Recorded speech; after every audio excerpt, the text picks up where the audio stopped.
Bonjour et bienvenue au 106e épisode de Board Game Duel, le podcast sur les jeux de société où deux jeux s'affrontent dans un duel sans merci.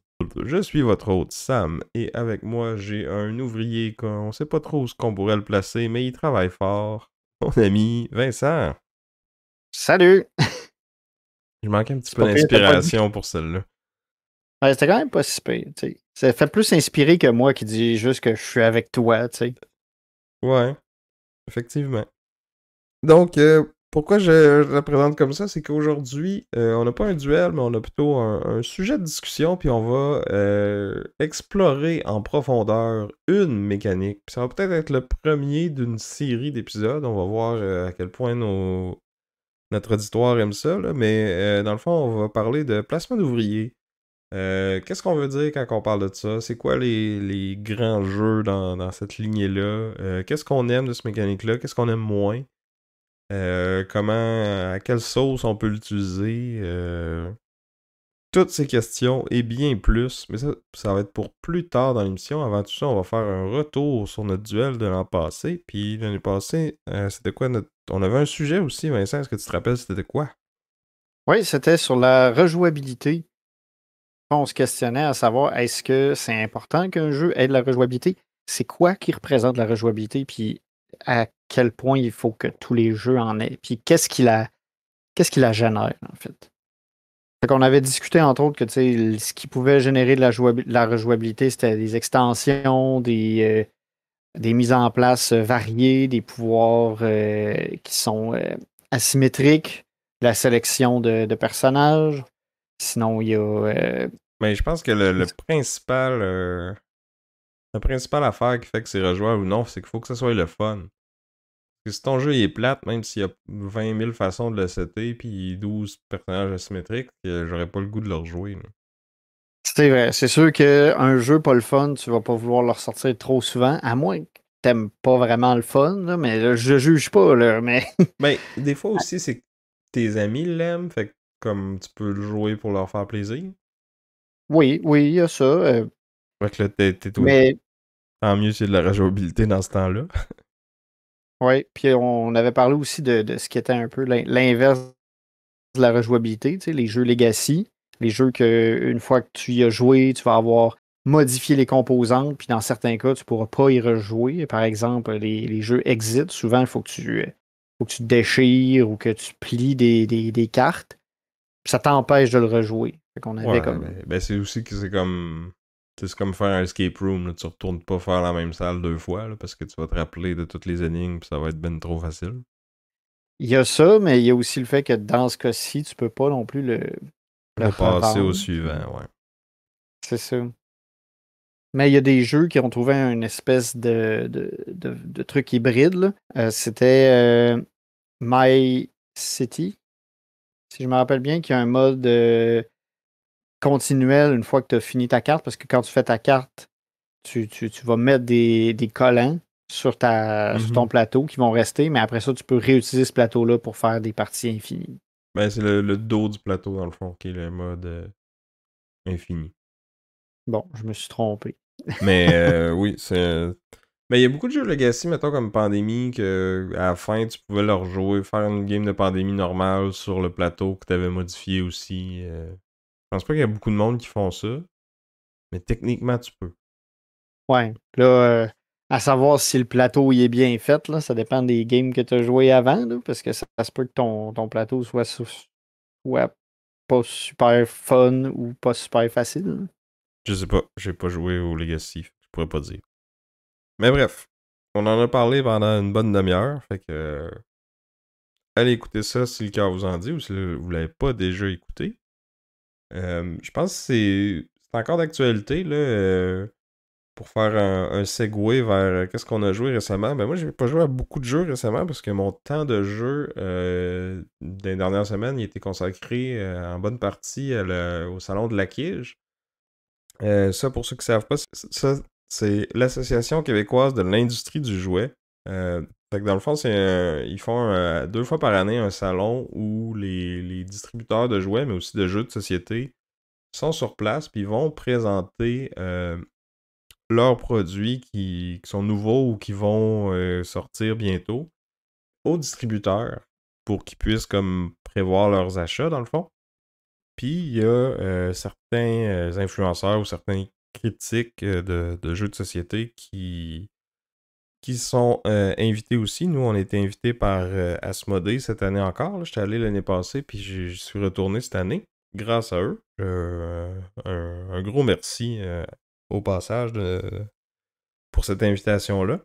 Fait que dans le fond, j'ai été voir ben, les gens d'Asmodée, mais aussi de plein d'autres gros distributeurs. Là. Il y a Pierre Belvédère, Hilo, Randolph. Fait que toutes les grosses maisons de distribution québécoises sont là. Il y a des plus petits éditeurs qui sont là aussi, comme Synapse Games, Locomuse, et j'en passe. Là. Fait que ça m'a permis de faire un peu de PR avec tout ce monde-là.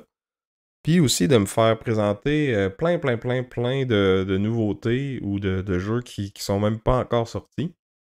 Il y en a même certains qui étaient sous embargo, là, que j'ai même pas le droit de vous parler, là, mais que j'ai bien hâte de pouvoir le faire. Nos Patreons ont déjà eu droit à un petit résumé là, de ma journée. Là. J'ai essayé un format différent. Là. On avait parlé de peut-être tourner des petites vidéos pendant qu'on était là-bas, mais finalement, t'as eu un empêchement et t'as pas pu venir. Fait que ça me tentait pas de me filmer tout seul à parler devant mon téléphone. Fait que à la place, j'ai fait un petit résumé par écrit là, qui est disponible pour nos Patreons. Là. Je pense que le format était quand même apprécié. Fait que c'est peut-être quelque chose qui va revenir là, dans le futur. Mais il y a un jeu, dans le fond, que j'ai joué sur place, parce qu'il y en a beaucoup que je me suis fait présenter, mais que j'ai pas pu les essayer. Là. Mais il y en a un que j'ai pu jouer une partie avec le Don lui-même, là, Martin Montreuil du Randolph, qui était sur place aussi. Puis qui m'a montré le jeu Tag Team. D'ailleurs, ils nous ont laissé une copie presse après ça, là, pour qu'on puisse l'essayer. On a fait une petite partie vite, là, mais on va pouvoir l'explorer un peu plus à fond. Puis en plus, ben, là, il est sur BGA en alpha en ce moment, donc il va s'en venir très bientôt. Puis ça nous a permis de l'essayer ensemble. Mais là, j'ai un égard, j'ai oublié de dire que le jeu a été designé par Grisha Germain et Corentin Lebras et publié par le Scorpion Masqué. Cette année, là, il s'en vient cet automne. Là. Fait que Tag Team, c'est comme un jeu de bataille, mais dans lequel tu vas fabriquer ton deck de bataille. Tu sais, moi, ça m'a fait un petit peu penser à Challengers, mais l'esprit est quand même pas mal différent. Chaque joueur a un duo de personnages qui vont s'alterner en attaque en fonction des cartes que tu as dans ton deck. Fait qu'à chaque round, on va avoir 3 cartes. De ces cartes-là, il va falloir en ajouter une dans le deck. Puis, on peut placer cette carte-là n'importe où dans les cartes qui sont déjà présentes. Les autres cartes ne pourront pas bouger.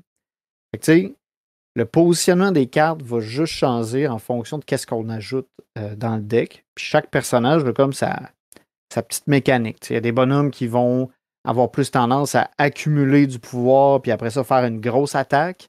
Il y en a qui vont comme tout le temps attaquer un petit peu. Il y en a qui s'enlèvent de la vie pour enlever plus de vie à l'ennemi. Ils ont toutes des ressources un peu différentes. Puis l'objectif, c'est d'éliminer un des personnages adverses. Fait que, à chaque fois qu'on révèle une carte de chaque paquet, et dans le fond, une carte des opposants, on les révèle, puis on effectue l'effet qui est sur la carte. Fait que il y a des cartes pour attaquer, des cartes pour bloquer, des cartes qui sont plus liées à la mécanique des personnages.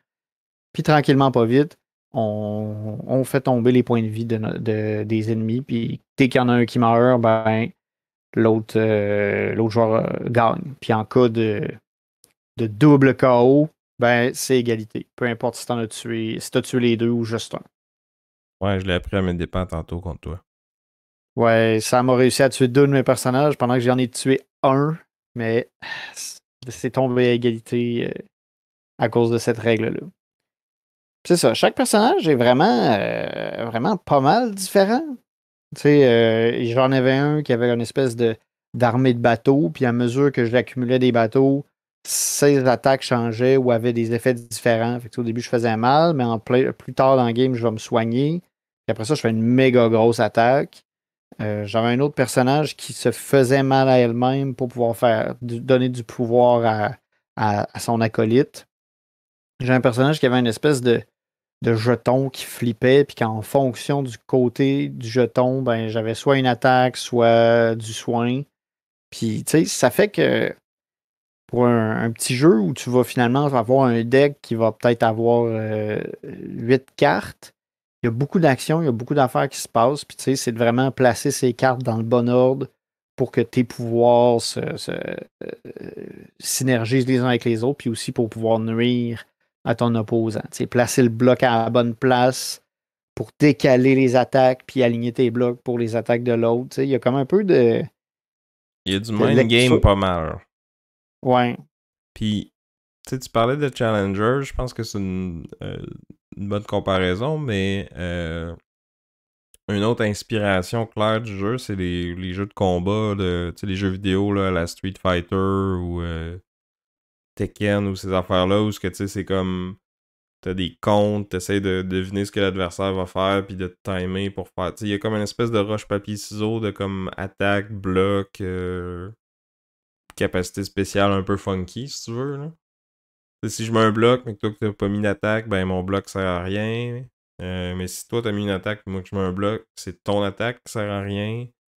Puis t'as comme les capacités qui s'enchaînent là-dedans. Là. Tu veux la jouer en même temps que l'autre il joue un bloc pour comme pas qu'il bloque tes attaques au final. Puis tu sais, t'as le petit côté de genre, je me rappelle qu'au dernier tour, sa première carte sur le dessus, c'était une attaque. Puis là, moi, j'avais pas de défense. Fait que, tu sais, il va-tu risquer de mettre une autre carte par-dessus parce que il se dit que je vais pas mettre une défense là, puis... Fait que, tu sais, t'as tout le... Je sais que tu le sais, mais... Faut que je prenne une décision, là. Ouais, puis tu sais, c'est ça, t'as le goût de prendre des risques. Comme tu as dit, des fois, tu mets une carte au début de ton deck, là, ben, tu décales tout le reste. Tu sais, ça peut soit être super payant parce que tu sais comment il avait alterné ses blocs, ou ça peut être catastrophique parce que là, ben, tu sais, c'est toi qui te rend complètement ouvert. Puis j'aimais ça, justement, essayer de lire, de me demander qu'est-ce qu'il allait faire. Tu sais, là, j'avais ma carte, puis là, je me dis, j'avais une carte à m'amener, c'était. Fallait que je réussisse à spotter, elle était où dans ton paquet ta carte de départ.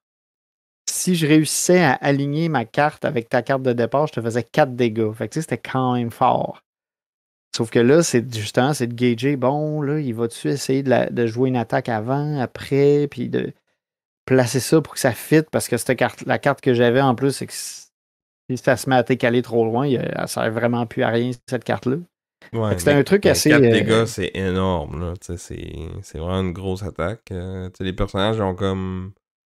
Ben, ça dépend lesquels, là. Il y en a qui ont moins de vie, mais ils ont d'autres façons de se soigner ou ils en perdent moins vite, là. Mais en général, entre 12 et, tu sais, comme les plus gros, je pense qu'il y en a 20, là.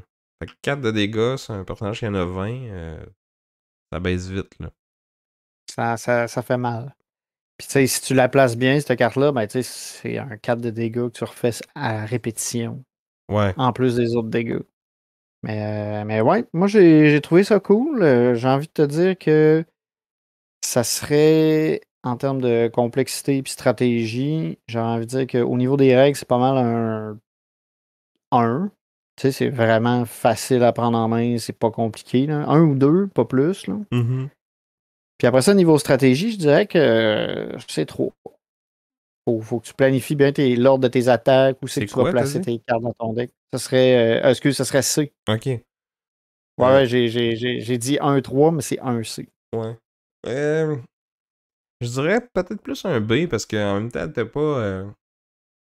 tu sais, t'as beaucoup plus de décisions intéressantes que dans Challengers, par exemple, mais moi, je trouvais que t'en avais juste pas dans ce jeu-là. Là. Fait que c'est comme... Comparé à lui, t'as bien des décisions, mais... tu sais, il y a pas 56 places où tu peux la mettre, ta carte, là. Puis, tu sais, t'en piges Ouais, 3, plus. puis des fois, t'en as 2 pareils, là, parce qu'il y en a qui se répètent dans le deck, là. Fait que, tu sais, t'as pas beaucoup de décisions. Fait que sais, oui, tu peux avoir de la stratégie, là. Je dis pas que c'est comme complètement random, mais j'irais pas jusqu'à C, je pense. OK. Hmm. Je peux accepter B. Mais, tu sais, clairement, le jeu, il prend une coche quand tu te mets à connaître les 12 personnages qu'il y a dans la boîte. Après ça, tu peux... Mettons, pour une première partie, il suggère deux équipes déjà préfaites, là, mais sinon, tu peux comme faire des drafts, puis là, comme tu t'en fais passer 6, t'en prends un, t'en exclus un, puis après ça, tu passes les 4 autres, les 4 qui te restent à l'adversaire, puis lui, il fait pareil, puis après ça, tu prends une des 4 qui t'a passé pour compléter ton équipe, là. Fait qu'il y a un petit peu de genre, ah, je vais prendre lui, puis je sais c'est quoi ces 6 choix. Fait que peut-être que si on joue souvent ensemble, je sais que tel personnage tu l'aimes beaucoup, c'est peut-être lui que tu vas prendre en premier, fait que je vais en prendre un qui va le contrer, puis je vais essayer de bannir un qui est un bon partner pour celui-là. Là. Fait que tu sais, ça peut prendre une coche de plus. Mais en même temps, tu sais, ce petit draft-là, c'est au début de la partie, puis c'est tout. Là. Tu sais, ça a une grosse incidence sur la game, mais tu sais, c'est une décision au début, puis tu vis avec. Ouais, mais tu sais, c'est lourd de conséquences comme décision. Oui, oui, puis tu sais, tu vis avec pas si longtemps, là. On a joué quoi, 2 games en 15 minutes peut-être, là. Puis c'est ça, ça se joue rapidement, puis ça, c'est bien, je trouve, parce que ça s'étire pas trop. Tu sais, des fois, Challengers, tu sais, ça peut devenir un peu long, là, tu sais, quand t'es nombreux. Il y a beaucoup de rounds. Mais là, ça se fait vraiment rapidement. Je pense qu'il y a le même nombre de rondes, peu importe le nombre de joueurs. Mais ça fait longtemps que j'ai pas joué. Fait que, avec un grain de C'est sel. sûr. Parce que il me semble que les cartes de match-up sont comme pas pareilles quand t'es moins nombreux. Ouais, parce que tu rejoues contre les mêmes joueurs plusieurs fois. Ok. Je me trompe peut-être. Ça fait quand même. Ça fait un petit bout aussi. La dernière fois que j'ai joué, je me rappelle même plus c'est quand la dernière fois que j'ai joué. On a joué au Joudon. Mais pas cette année, il me semble. Mais bref. Peut-être qu'il y a un ou deux rondes de plus selon le nombre de joueurs. Là. Mais anyway, Tag Team, mieux que Challengers. C'est ma review en 2 mots. Ouais. Mais il joue juste à deux, lui. Fait que si vous êtes en grosse gang, c'est pas tag team que vous allez sortir. Ben, ou sors 8 boîtes de tag team, puis tu fais plein de matchs en parallèle, puis tu fais un tournoi. Les gens du Scorpion Ouais. masqué vont nous aider, vont nous aimer si on dit quoi de même. Ça pourrait être cool, par exemple. Ouais. Un tournoi qui Tu prend fais un 1 heure, tournoi. genre, qui est un peu le concept de Challengers, en fait, là, mais en tout cas, faut que t'achètes un petit peu plus de boîtes. Mais t'encourages Check. un éditeur d'ici. Ouais, tu leur proposeras, ça pourrait être Tag Team Tournament. C'est une boîte pour 8 joueurs. Tu sais. Hmm. Si vous nous écoutez, le Scorpion masqué, on va prendre un 1%.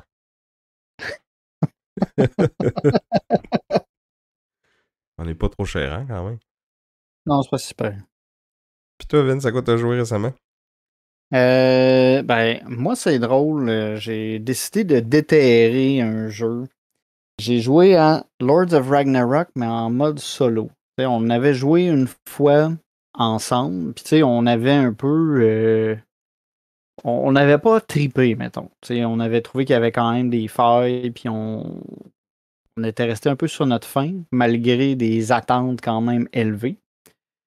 Puis, tu sais, je checkais des textes sur Board Game Geek, puis il y avait des gens qui disaient que c'était bon en solo. J'avais pas encore osé parce que de l'essayer, oui, ça fait des années en fait. Mais j'ai pas osé l'essayer parce que j'avais comme encore le petit goût amer en bouche de notre game à 3 qui avait été Non, t'es 4. en T4? Il y avait Danny, qui est un de nos Ouais. auditeurs de longue date, et son neveu était là aussi, il me semble. Ah, c'est ça, c'est ça. Je me rappelais de Danny, mais je me rappelais pas de son neveu. Mais oui, on avait joué à 4, puis ça avait été quand même très long. Puis c'est ça, on était resté un peu sur notre fin. Fait que là, après ça, je me suis dit, ah ben, je le trouve beau, ce jeu-là. Puis j'ai pas eu le cœur de le vendre parce que je me suis dit, il est beau. Puis c'était un des premiers jeux que j'ai backé. Fait que j'ai un petit attachement émotif avec. Puis là, j'ai décidé de le dépoussiérer. Puis je l'ai joué en solo. Puis c'était plus le fun. Puis le solo est fait par David Turtsey. Fait que, tu sais, ça a été quand même bien réfléchi.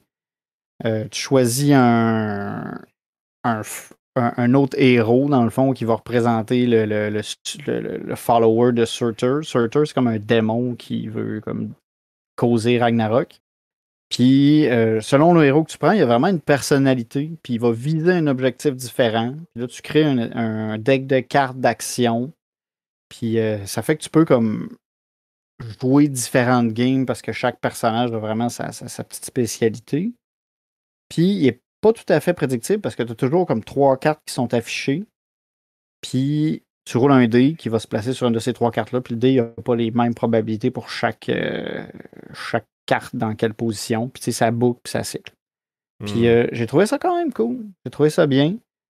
J'ai eu du plaisir. Je pense que j'en ai eu plus à jouer tout seul qu'à jouer en gang. Mais c'est quand même long à mettre en place. Mais pour j'allais dire, un contrôle de territoire solo, tu sais, j'en ai pas. Tu sais, c'est pas quelque chose que tu te dis ça va bien marcher, mais là, je trouvais que c'était quand même intéressant. Puis, rappelle-moi, il me semble qu'il y avait un système d'action qui était quand même cool. Ouais, dans le fond, à chaque tour, tu as vraiment comme une checklist d'actions à faire. Tu sais, ça va être de bouger ton héros. En fait, c'est faire des prières, bouger ton héros, activer une armée. Puis tu as une rondelle au milieu, une rondelle d'action où tu vas mettre un jeton. Puis là, tu actives cette action-là. Si tu es le premier à l'activer, il y a des gens qui ont des bonus quand cette action-là est activée pour la première fois. Puis tu peux après ça le mettre aussi sur. Si tu le mets sur quelqu'un, ben, cette personne ramasse des runes qui permettent de faire d'autres actions. Puis à un moment donné, ben, il y a quelqu'un qui se met au milieu puis qui fait OK, on reset la rondelle d'action. Ouais. Ça me revient, là. Ça, c'était cool quand même.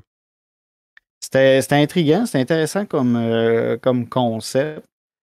Parce que il faut que tu saches quand est-ce que ça vaut la peine de resetter la rondelle d'action. Parce que ça te donne un bonus quand c'est toi qui le fais. Tu fais comme pas vraiment une action sur le plateau à ce moment-là. C'est juste ben, tu resets tout, tu bâtis un monument qui va te permettre de généralement récupérer des prêtres. Là. Il n'y a pas beaucoup de façons de faire des prêtres, puis ces prêtres-là sont importants pour pouvoir améliorer ton héros. Mais oui, c'était un peu ça la petite twist intéressante du jeu, là, la mécanisme de sélection d'action. Puis, Fait tu que là, sais, j'imagine que le bot, il peut le faire lui aussi, de resetter ça, puis comme tu sais c'est quoi tes probabilités que ça arrive. à peu près, tu sais, dans le fond, lui, il a comme, en fonction de son objectif, puis de la carte qui a été sélectionnée, il va toujours faire comme, OK, est-ce que l'action sur la carte est disponible? Si oui, il la fait. Si elle n'est pas disponible, est-ce que son action privilégiée à lui est disponible? Si oui, il la fait. Si la carte, son action privilégiée ne sont pas faites, il y a une autre action qu'il peut faire. Puis après, si tout ça c'est rempli, ben là, il reset Ok. le plateau. Fait que oui, tu vois les cartes qu'il y a, tu peux potentiellement faire. Fait que oui, tu peux le voir venir. Tu peux un peu te dire s'il joue, s'il y a celle-là, s'il y a cette valeur-là ou cette valeur-là, il va resetter le plateau. Fait que tu peux un peu le voir venir. C'est ça. Il y a une affaire un peu intense dans les règlements, mais il conseille de. Après coup, un des designers du jeu a.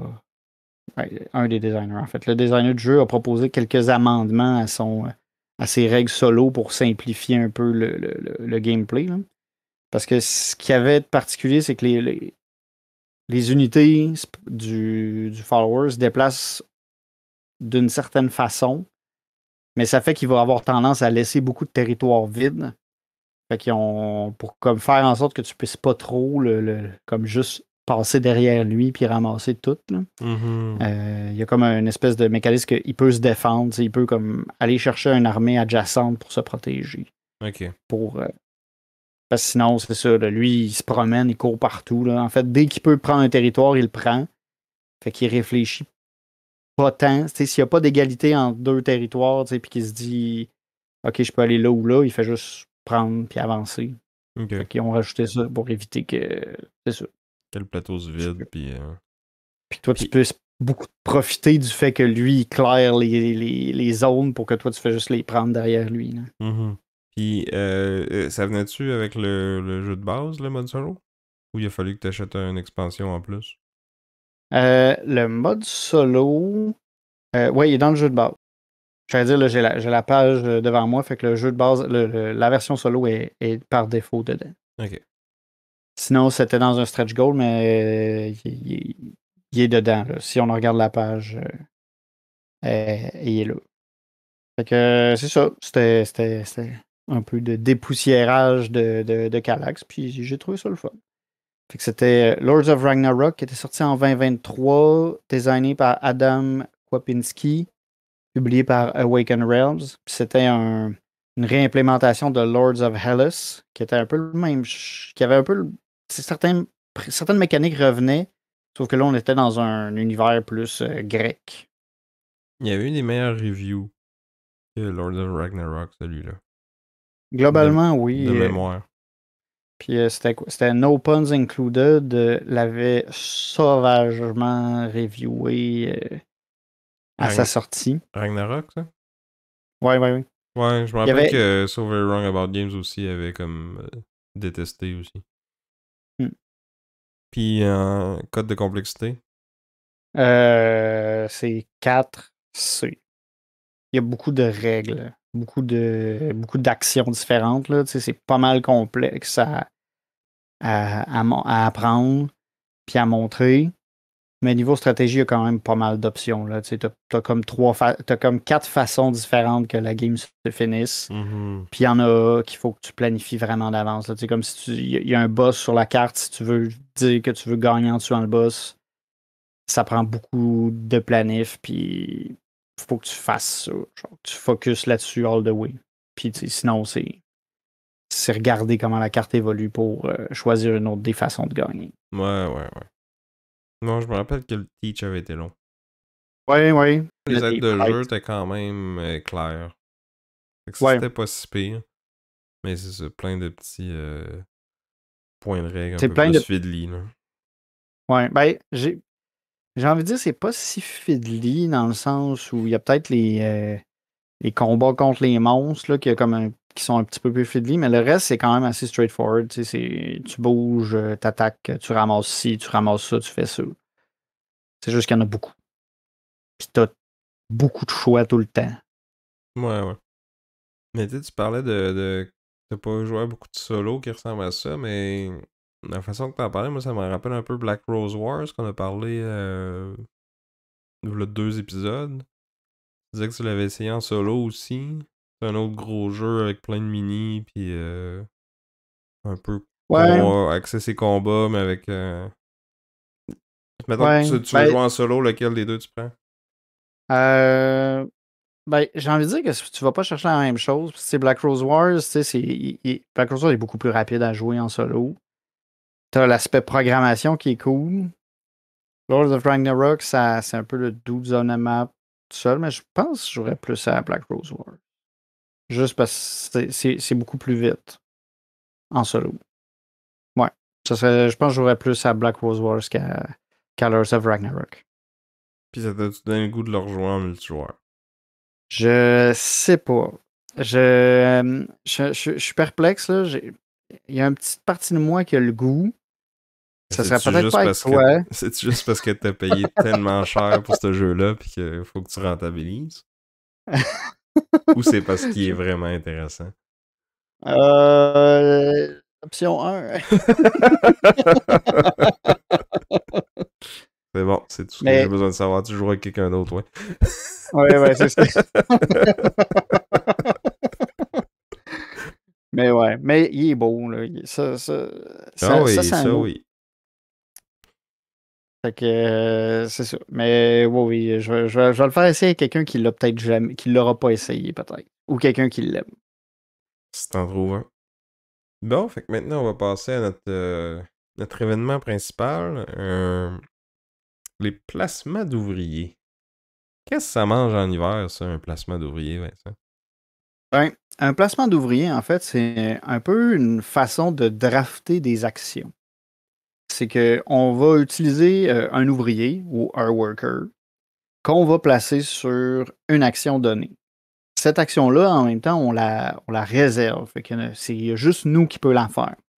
Puis en fonction que en fonction du nombre d'ouvriers qu'on va avoir, ben, il va y avoir de moins en moins d'options sur le plateau parce que les autres joueurs vont en avoir joué. Fait que souvent, il y a cette espèce d'aspect de course. Tu sais, le premier joueur va avoir tous les choix possibles, puis plus ça avance, moins t'en as.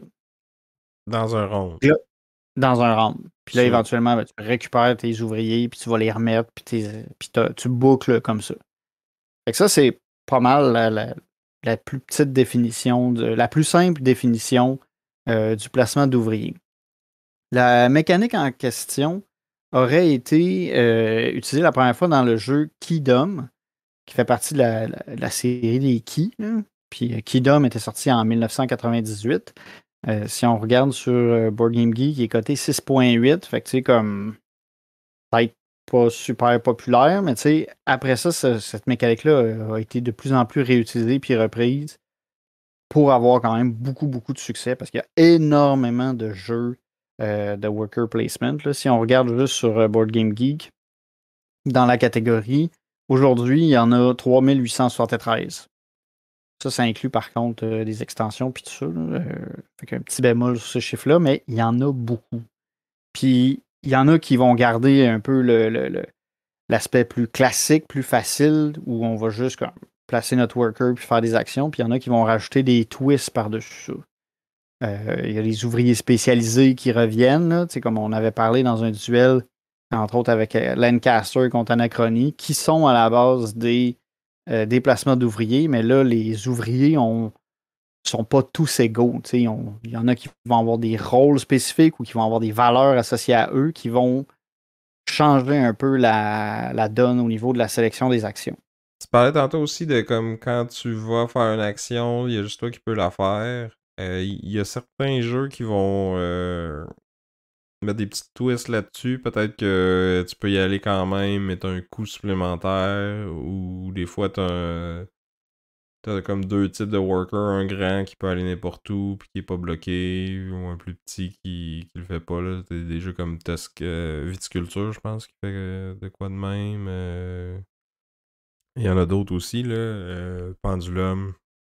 Peut-être de quoi que Stonemaier Games aime particulièrement, je sais pas, là. Mais, tu sais, il peut y avoir beaucoup de variantes de ça, là. Moi, une que j'aime beaucoup, c'est Raiders of the North Sea, là, ou Pillards de la mer du Nord, où que, à chaque tour, tu vas placer un ouvrier quelque part, puis tu vas reprendre un ouvrier d'un autre spot.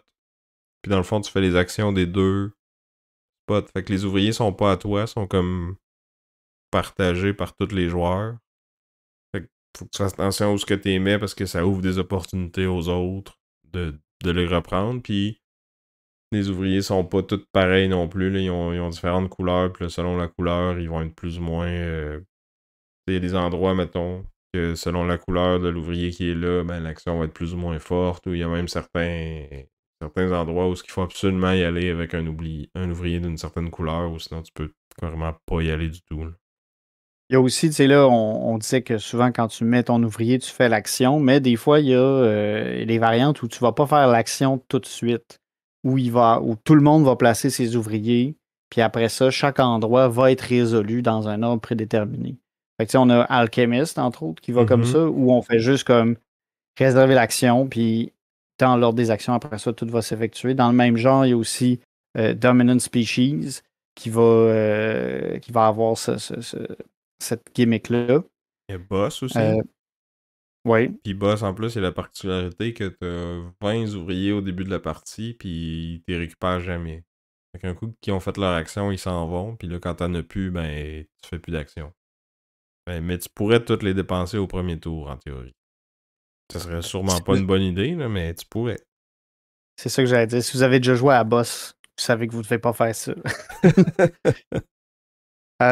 Des fois, il y a aussi les ouvriers, peuvent avoir, c'est ça, comme on disait, des valeurs comme dans Lancaster, mais on a aussi des jeux comme dans 3 où en fait, tes ouvriers, c'est des dés. Puis là, ben, tu vas placer des dés à différents endroits pour avoir soit une action plus forte ou prendre priorité sur une autre personne. Ou dans ce cas-là, tu peux aussi voler les dés, il me semble. Ça fait longtemps que j'ai joué à 3. Ouais, tu peux acheter les dés des autres. Mais 3 est un petit peu particulier parce que t'as des dés pis des meeples que tu peux placer. Fait que t'as comme deux sortes d'ouvriers. Mais tu sais, le dice placement, c'est que tu sais, les Luciani, je pense que c'est Tachini. En tout cas, il y a des auteurs italiens qui sont assez prolifiques puis qui ont fait beaucoup de jeux dans ce style-là. Là. Tu sais, Tiletum, qu'on a déjà parlé, Grand Austria Hotel, que moi j'entends beaucoup de bien de ce jeu-là, mais que moi j'ai jamais joué. Là, mais en gros, c'est que tu vas aller drafter les dés puis tu vas les placer sur des spots. Puis là, plus il y a de pips sur le dé, plus que l'action est forte. Mais des fois, t'as comme une contrepartie, là, comme dans Tiletum, c'est que plus ton action est forte, moins tu prends de ressources. Puis, ou tu prends beaucoup de ressources, mais tu fais une action moins forte. Fait que c'est pas nécessairement les dés que les valeurs les plus hautes sont les meilleures tout le temps. Il y a comme un genre c'est ça, de contrepartie là, qui fait que ça rajoute une coche de plus à ta décision. Là.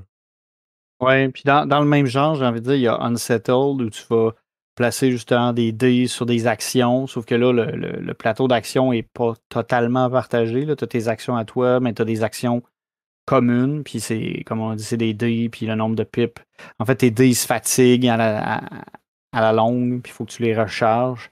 Fait que, tu sais, ça ressemble à du worker placement, mais avec un petit ajout supplémentaire. Là, moi, où je voulais amener un peu de questionnement, là, c'est qu'en se préparant pour l'épisode, on a nommé quelques jeux où on se disait, ça s'apparente à du worker placement, mais c'est pas tout à fait ça. On a parlé, entre autres, de expédition d'une certaine façon, où, encore une fois, on a le concept qu'on va avoir un ouvrier, mais dans ce cas-là, c'est notre mec, qui va aller sur une tuile, qui va effectuer des actions, puis une fois qu'on est sur cette tuile-là, personne d'autre va pouvoir l'activer. Sauf que là, tu n'as pas accès à toutes, dans le fond, toutes les tuiles ou toutes tes actions, parce que ça dépend de c'est quoi qui a été ta dernière action. Fait que ça pourrait peut-être s'apparenter à ça. On parlait peut-être de Pirates de Maracaibo qui a un peu la même dynamique. Là, en fonction d'où tu es, tu vas être limité dans les actions que tu vas pouvoir faire, mais une fois que tu vas sur une carte, tu es le seul à en profiter. Ben, tu vois, sur Board Game Geek, il liste worker placement dans les mécaniques d'expédition. Mais il parle aussi de different worker types. Fait que je sais pas s'il parle des petits meeples que tu peux gagner puis placer sur tes cartes pour les activer. Ah oui, parce qu'il y a ça aussi, bon point. Mais moi, je considérais pas vraiment ça comme du worker placement, là, mais c'est C'est plus plus comme un. une ressource que tu dépenses pour activer tes cartes. Là. C'est ça, c'est plus économique que. Puis c'est pas une action que les autres peuvent faire. Tu peux pas mettre ces ouvriers-là sur les cartes des autres, tu es obligé de le faire juste avec les tiennes. Fait que, ça fait plus de gestion de ressources que l'essence du worker placement. Ouais. Mais c'est sûr que BGG, c'est une, c'est une base de données, puis des fois, leurs définitions des mécaniques sont un peu larges, fait que c'est un peu fourre-tout, puis on dirait que c'est un peu comme la rejouabilité, là, souvent les mécaniques, c'est un peu des buzzwords que les éditeurs essayent d'utiliser pour te vendre leur jeu, là.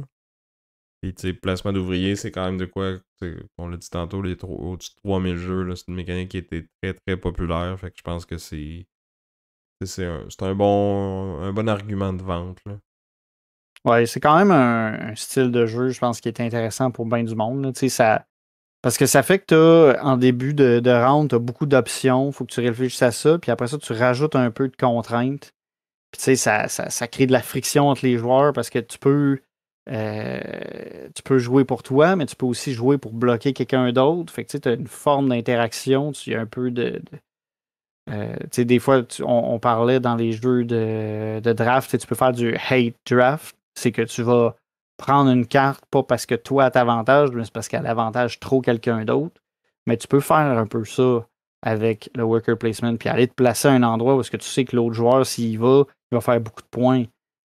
Dans Champions of Midgard, entre autres, moi, je trouve que ça, c'est quelque chose que j'ai tendance à regarder.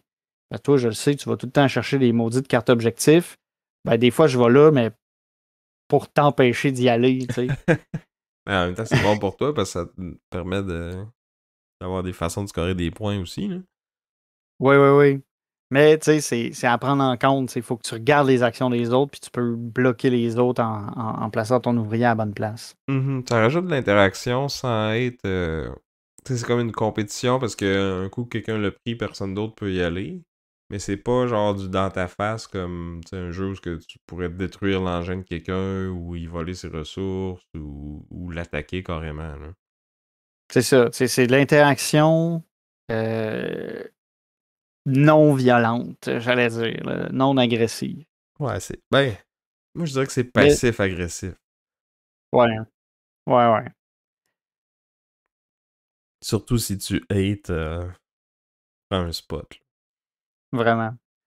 Le placement d'ouvriers, tu sais, au début, ça a été comme une mécanique qui était comme le jeu, c'est un placement d'ouvriers. Puis, tu sais, si on pense justement à c'est Caverna Agricola, puis Stone Age, là, où tu sais, tout tourne autour de ça. Puis, tu sais, l'idée, c'est que tu vas jouer avec des ressources pour aller à d'autres places puis faire d'autres actions. Mais ça s'est aussi beaucoup combiné avec d'autres styles de jeu. Tu sais, à un moment donné, c'était plus juste c'est un worker placement. Non, c'est un worker placement avec un autre mécanique combiné avec. Si on pense entre autres à Dune Imperium, c'est du worker placement avec du deck building. Il y en a même qui vont dire que tu sais, c'est pas mal plus worker placement que deck building, là, selon à qui on parle. Ouais, moi je serais Mais t'as d'accord les avec deux. ça. Mais ouais, c'est un hybride des deux. Ça a été bien à la mode pendant une couple d'années. Là. Il y a eu lui, il y a eu Arnak, il y a eu Endless Winter. On dirait que tout le monde essayait de faire un placement d'ouvrier avec du deck building. Avec plus ou moins de succès pour mes goûts personnels, là, mais je suis dans la minorité. Là. C'est tous des jeux qui ont cartonné pas mal. Là. Ben, surtout du Imperium puis Arnak, là, mais. Ouais, ça a levé pas mal. Puis dans le même genre, tu sais, on t'a parlé de Stonemaier Games, tu sais, qui aimait bien ça, là, entre autres avec Viticulture, qui est un jeu qui est un jeu quand même qui a beaucoup d'extensions puis qui est quand même apprécié. Moi, je l'ai trouvé correct. Peut-être que si je l'avais essayé plus tôt dans ma vie de gamer, peut-être que je l'aurais aimé plus, mais tu sais, moi, je l'ai trouvé correct, mais sans plus. Mais ils ont rajouté aussi, tu sais, la mécanique de temps réel avec Pendulum, qui était assez original, mettons, dans un style de jeu où d'habitude on prend le temps de bien réfléchir, d'ajouter la mécanique où il faut que tu te dépêches à placer ton ouvrier puis que tu sois rapide. Ça ajoutait une twist assez inusitée, je dirais. Ouais, mais qui. Ça s'effrite vite, je trouve. Hein. C'est sûr qu'une fois que tu l'as essayé, tu sais, t'as vu le nouveau, tu sais, tu C'est l'as ça. essayé puis t'as fait Ah, j'ai vu qu'est-ce que ça donne. Tandis que moi, mettons mes placements d'ouvriers avec twist préférés, c'est un truc comme, mettons, Underwater Cities, que non seulement tu vas aller placer ton ouvrier, mais en plus t'as comme tout le jeu de gestion de main avec tes cartes, puis là, t'essaies de jouer une carte de la même couleur que ton emplacement où tu vas faire ton action pour avoir plus de bonus. J'ai parlé tantôt de Raiders of the North Sea, que t'en places un, puis t'en reprends un. C'est ce genre de twist-là qui te rajoute un peu plus de crunch à ta décision. Pour moi, ça me donne plus le goût d'y retourner. C'est cool parce que, tu sais, du placement d'ouvriers, quand tu joues avec des gamers qui ont de l'expérience, souvent tu fais juste dire ça, puis comme ils vont comprendre 60% de c'est quoi le jeu. Mais si tu rajoutes une petite twist avec, ben ça fait que chaque jeu a comme sa petite saveur qui fait que c'est pas juste ça, tu rajoutes un petit quelque chose en plus. C'est qui le distingue, fait que t'as comme quelque chose de commun, une base que tu peux commencer à expliquer les règles comme ça, puis commencer à apprendre le jeu, puis à penser à ta stratégie. Mais tu rajoutes un petit quelque chose de plus qui fait qu'il est pas pareil que les 3000 autres là, qui sont sur BGG qui ont cette mécanique-là. Là. C'est un peu comme un meilleur des deux mondes. Là. Ah, il y a Keyflower, mettons aussi, que comme les emplacements d'ouvriers, il y en a qui sont disponibles à tout le monde, puis que tu peux comme aller même miser dessus avec tes ouvriers. Tes ouvriers sont non seulement servent à activer les tuiles, mais aussi à miser dessus pour les remporter puis les mettre dans ton village. Puis après ça, un coup qu'ils sont dans ton village, toi et les autres joueurs peuvent aller mettre des ouvriers dessus pour les activer. Mais en plus, à la fin du round, les ouvriers qui ont été placés dans ton village viennent dans ta réserve. Fait que tu peux les utiliser pour payer et ou activer d'autres tuiles le round suivant. Puis en plus, t'as un autre twist qu'il y a comme 3-4 couleurs de meeples différentes. Fait que tu un coup qu'une tuile a commencé à avoir des meeples d'une couleur dessus, ben il faut continuer dans cette couleur-là pour cette ronde-là. Fait que ça rajoute un autre niveau d'interaction puis de décision qui est pas mal le fun. Là. Faudrait qu'on rejoue à Keyflower. Ça fait longtemps qu'on n'a pas joué. C'est vrai que ça fait longtemps qu'on n'a pas joué. Puis c'était quand même cool. Dans les worker placement, tu sais, que je pense qu'ils valent la peine d'être recommandés à peu près tout le monde. Là. Je pense que Dune Imperium, ça en fait partie. Je pense que tout le monde devrait aussi jouer à Alchemist, juste parce que c'est drôle. Puis ça allie worker placement, puis déduction. Tu sais, je trouve ça fit pas tant quand tu y penses sur papier, mais quand tu y joues, je trouve que ça a une belle dynamique. C'est un jeu que j'adore, mais je pense pas que je le recommanderais à tout le monde. Parce que déjà, déduction, c'est peut-être pas tout le monde qui va triper là-dessus. Puis tu sais, il est quand même costaud, puis tu sais, nous, on l'aime beaucoup à cause de son thème. Je suis pas sûr que c'est un thème qui rejoint tous les joueurs tout le temps non plus. C'est assez niché, Ouais, là, d'être des académiciens médiévals qui font de l'alchimie. Là. Puis qui essaient de mais tu sais, publier des articles, puis de débunker les théories de marde des adversaires. Là. mais tu sais, c'est drôle, puis le jeu se prend pas trop au sérieux. Fait que tu sais, je pense que ça le rend quand même accessible. Non, moi je l'adore, il est dans mon top 10, mais tu sais, c'est ça. Je suis conscient que je suis dans le public cible qui est très niché. Ce serait plus ça mon bémol. Hmm. Comme. Ben, tantôt, tu as parlé d'Underwater Cities aussi, que je recommande chaudement. Comme premier worker placement, c'est un worker placement que je dirais qui est accessible, puis qui te donne une bonne idée de comment ça fonctionne. Moi, j'aimais bien quand même Architect of the West Kingdom, architecte des royaumes de l'Ouest. Tu sais, il est assez facile à gérer. Il n'y a pas trop de trucs supplémentaires. Il n'est pas aussi poussé que Paladin ou Vicomte en termes de mécanique. Vu qu'il est plus simple, je le trouve peut-être plus accessible. Je serais prêt comme à le montrer à des gens qui commencent dans le hobby et qui veulent essayer des nouvelles mécaniques. Ouais, je sais pas. Moi, je l'aime pas tant que ça, puis je trouve qu'il est pas... C'est pas un worker placement typique non plus. Tu sais, tu bloques pas les emplacements quand tu vas les prendre.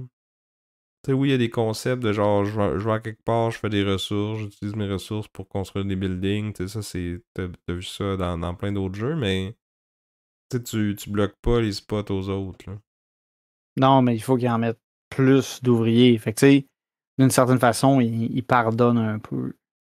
Non, il faut pas que t'en mettes plus. C'est juste que plus t'en mets, plus tu fais de ressources. Mais que tu sois là ou pas, ça change absolument rien pour moi. Ah ouais? Ça Oui. fait trop longtemps que j'ai pas joué. Il va falloir couper ça. Oublie ça. Mais moi, que je recommanderais pour commencer, ce serait plus Champions of Midgard. Ouais. Surtout Je pas pense que. l'extension, il est super simple. Thématique quand même cool aussi. Ouais, tu sais, c'est accessible. Là. C'est sûr que. Tu sais, il y a peut-être les combats qui sont un peu fiddly, puis les dés, des fois, ils peuvent te planter un peu. Mais tu sais, ça reste un worker placement. C'est classique dans l'âme, mais avec un peu de variété de plus, avec les combats. Sinon, ben, l'an passé, il est sorti, on avait parlé au podcast, là, Inori. Que t'as un placement d'ouvrier, tu ramasses des ressources, t'essayes d'avoir plus de ressources que les autres. Les joueurs dictent un peu c'est quoi la valeur de ces ressources-là selon les actions qu'ils vont prendre aussi. Fait que c'est super simple. À chaque ronde, les emplacements d'ouvriers vont changer. Fait que c'est dynamique. Ça va changer selon les actions que les gens ont fait. La façon qu'ils ont placé leurs ouvriers. Euh, Plus la partie avance, plus t'as d'ouvriers, mais tu sais, t'as pas le... Un des classiques, là, je pense qu'il a été popularisé par Agricola dans le temps, c'était de... C'était dans le genre... souvent, c'est comme... Il y a une action que là, faut que tu aies dépensé un certain nombre de ressources pour avoir un ouvrier de plus. Puis c'est comme... C'est tellement fort que, genre, tout le monde veut faire ça en début de partie, puis comme... C'est juste la course à qui va le faire en premier, puis... Tu sais, ça devient comme pas une décision rendue là, parce que c'est comme tellement meilleur que... T'as comme pas le choix, parce que si tu le fais pas, tu t'es largué complètement, là. C'est ça. Ben celui-là, il... Puis tu sais, Feast for Odin faisait la même chose, là. Il fait juste te rajouter un ouvrier de plus à chaque ronde, fait que t'as comme cette escalade-là, mais comme tout le monde égal. Un que j'avais bien aimé, tu sais, qui était pas extra compliqué, mais qui avait une petite gimmick qui était intéressante, c'était House of Fado. J'aimais ça l'idée de te faire bumper, tu sais, parce que ton ouvrier reste sur le plateau tant qu'il est pas tant qu'il se fait pas tasser, mais quand tu te fais tasser, tu as un bonus aussi. C'était aussi inspiré d'un autre Lacerda. Je trouvais ça cool, je trouvais ça intéressant, puis ça serait un, moi je pense que je jouerais avec des gens qui veulent un peu connaître c'est quoi la mécanique. Puis peut-être en terminant, ce serait quoi ton préféré? Je réfléchissais un petit peu avant d'être sûr, mais je pense que mon choix était pas mal clair dans ma tête, puis c'est Dune Imperium. Hmm. Pour la thématique, les cartes, tout ça, mais il y a War of Whispers qui a comme une petite place spéciale dans mon cœur. Ah ouais. Ouais, j'aime ça parce que t'avais un peu l'aspect. T'as un peu t'as l'aspect un peu contrôle de territoire, un peu doutes on a map, un peu conspiration, planification. Tu sais, Mhm. Dans le c'est fond, quelque chose que je trouve. pour ceux qui connaissent pas le jeu, c'est que t'as comme plein de factions qui... T'as un board un peu à la risque, là, avec ou Game of Thrones, là, t'as comme des familles qui se battent entre eux autres, sauf que les joueurs contrôlent pas une de ces familles-là. Dans le fond, on a comme des allégeances cachées, puis là, comme on va faire plus ou moins de points selon quelle famille réussit bien dans le jeu, si on veut. Mais c'est ça, on va aller placer nos ouvriers qui vont être comme... qui vont contrôler ce que les familles vont faire. Mais comme n'importe qui peut aller contrôler les bleus, n'importe qui peut aller contrôler les rouges. Puis... C'est ça, au début, on n'est pas trop sûr de qui veut que quelle famille réussisse bien ou pas. Puis là, plus la partie avance, plus on a comme une image On claire de s'en doute. ça. Ouais, c'est ça. C'est vrai que je me rappelle que j'avais aimé ça dans le temps, mais ça fait comme des années qu'on n'a pas rejoué, hein. Oui, oui, mais c'est ça. Je dis pas que c'est mon deuxième préféré, mais tu sais, c'en est un que j'ai gardé un bon souvenir, puis que je pense qu'on n'en parle pas assez. Puis toi, Sam, ce serait quoi ton préféré? Ouais, j'ai parlé d'Alchimiste tantôt, puis un autre que ça fait longtemps que j'ai pas joué avec toi aussi, mais que j'ai rejoué récemment, puis que là, il vient de ressortir en socio-financement aujourd'hui, je pense, au moment d'enregistrer, c'est Dogs of War. Encore une fois, on a comme des familles qui se battent entre eux autres, mais les joueurs sont pas ces familles-là, on est comme les mercenaires que les familles engagent. Puis dans le fond, mais c'est vraiment, tu sais, comme à chaque ronde, il va y avoir il y a 6 familles, puis il y a 3 affrontements, puis à chaque affrontement, dans le fond, tu vas aller placer ton ouvrier avec une carte de ta main. Euh, Puis comme la carte de ta main détermine la force que tu rajoutes à l'armée, mais où est-ce que tu places ton ouvrier, ça va te donner des ressources ou de l'argent ou des points ou des faveurs de cette famille-là. Puis là, si la famille réussit son combat, ben ces faveurs-là vont potentiellement valoir beaucoup, beaucoup de points en fin de partie.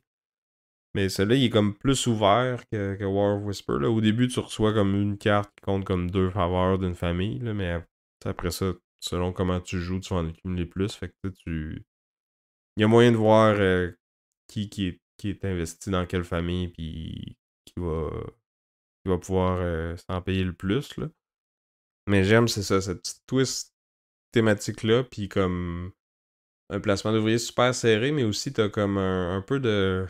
l'aspect de table talk puis d'interaction de genre, ah ben, gars, je m'en viens backer cette famille-là, mais est-ce que toi tu peux venir m'aider? Je te laisse ce spot-là parce que je sais qu'il est plus intéressant, mais je serais pas capable de faire gagner la famille tout seul. Fait que tu sais, comme, gars, je fais mon bout, je te laisse le spot le plus intéressant, viens m'aider, mais je m'engage, tu sais, je te montre que j'y vais, là, fait que on peut le faire ensemble, puis là, finalement, tu sais, après ça, tu sors une carte de backstab, puis tu peux aller jouer un ouvrier de l'autre côté, finalement. Ouais, il y a pas mal de diplomatie puis de trahison aussi dans Dogs of War. C'est C'est drôle comme. Puis, tu sais, malgré tout ça, ça reste un jeu qui joue en 1 heure et demie, tu sais, qui dure pas trop longtemps, qui est super tight. Moi, j'ai vraiment aimé ça. J'ai hâte de voir la nouvelle édition. Là. J'ai lu un petit peu le brouillon là, du nouveau livre de règles. Là. Fait ils ont streamliné un peu. Là. Je pense qu'ils ont enlevé un round. Ils ont retravaillé là, les petits pouvoirs asymétriques là, des différentes factions de mercenaires. Ils ont ajouté des règles pour jouer à moins que 5 joueurs pour que ça soit plus intéressant. Parce que c'est un jeu qui a été sorti il y a plusieurs années là, par Simone puis qui avait jamais été réimprimé. Là. Réédité. Ouais, c'est ça. Fait que c'est cool qu'ils reviennent. J'ai hâte de voir les changements, si ça va être mieux ou pas. Mais en tout cas, dans tous les cas, si vous l'avez pas, là, je pense que ça vaut la peine Il était à un prix raisonnable. Là. Je pense que c'était comme 50 US pour le jeu. Là. Puis il n'y a pas d'histoire de stretch goal puis d'affaires. Il y a une version plus de luxe, là, mais c'est comme juste des sous en métal. Là. Puis pour une fois, le prix de shipping au Canada est le même qu'aux États-Unis. Fait que c'est vraiment plus cher pour les Américains, mais un petit peu moins cher pour nous autres. Par rapport à d'habitude. Ouais, c'est ça. Puis j'allais dire, toi, y a-tu des worker placement que t'aimerais essayer ou que t'as hâte qu'ils arrivent? Hmm. Je sais pas. Vite de même, non. OK. Il y en a sûrement que je pense pas. Toi, t'en as-tu? Ben, moi, il y en avait, là. Comme j'ai dit, comme on a déjà dit, moi, je suis toujours curieux d'essayer Dwellings of Eldervale ou bien Andromeda's Edge, là, qui sont un peu similaires. J'ai hésité à backer la nouvelle édition de Andromeda's Edge, mais finalement, je ne l'ai pas faite. Puis sinon, il y a Revenant de Mind Clash qui devrait arriver l'année prochaine. Ah ouais, c'est Je lui suis qui est curieux dans d'essayer. l'univers de Voidfall, là. Ouais, c'est ça. Parce que tes ouvriers vont pouvoir être améliorés, ils vont avoir des habiletés, les placements, les endroits où tu places tes ouvriers aussi, ils peuvent être détruits par les Voidborn. Fait que tu as comme un espèce d'aspect combat. Fait que ça m'intriguait. Fait que lui, je l'ai backé. J'ai hâte de voir qu'est-ce que ça dit. Ouais, ben, tu parles de Mind Clash. Je serais curieux d'essayer Persévérance, chapitre 3 et 4. Dans le 1 et le 2, il y avait un petit côté placement de dés, là. Fait que, on va dire lui. OK. Fait que j'allais dire, c'est à votre tour. C'est quoi votre placement d'ouvrier préféré? Peut-être que ça va être un ancien Team Sam d'un duel du passé. Comme Lancaster ou A Feast for Odin. Ou vous avez encore plus de goût que ça, puis vous allez plus aller vers les jeux Team Vince comme Anachronie puis Dune Imperium. En tout cas, vous manquez pas de choix parce que il y en a un puis un autre de cette mécanique-là. Fait que venez nous dire votre préféré dans les commentaires, que ce soit sur Facebook, sur Instagram, sur YouTube, sur notre Discord. Dites-nous aussi si vous avez aimé ça, le format analyse en profondeur d'une mécanique. Si c'est quelque chose que vous avez aimé, on va peut-être le refaire dans le futur. Puis dites-nous aussi quelle mécanique on devrait faire la prochaine fois. Exact. Puis si vous voulez nous encourager, vous pouvez toujours vous joindre à notre Patreon.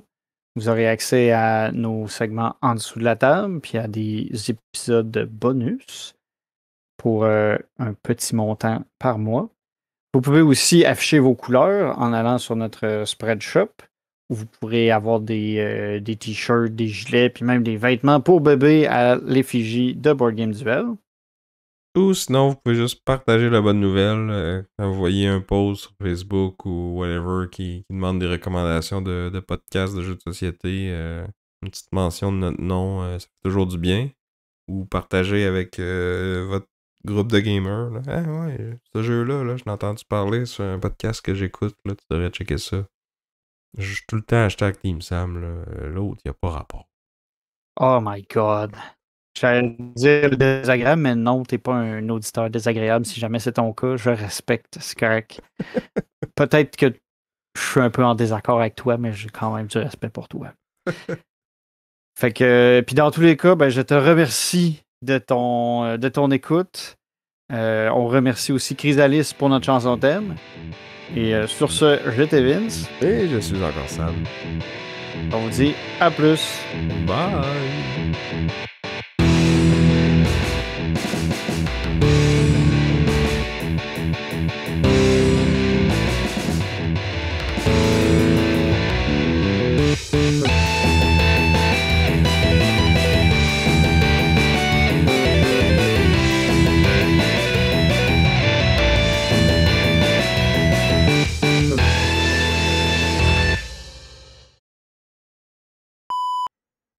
J'ai-tu ton consentement à t'enregistrer, là?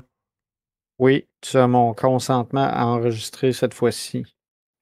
T'es précis, c'est bien. Je pourrais pas utiliser ça contre toi à des fins néfastes. C'était l'objectif. Bonjour et bienvenue. Je suis...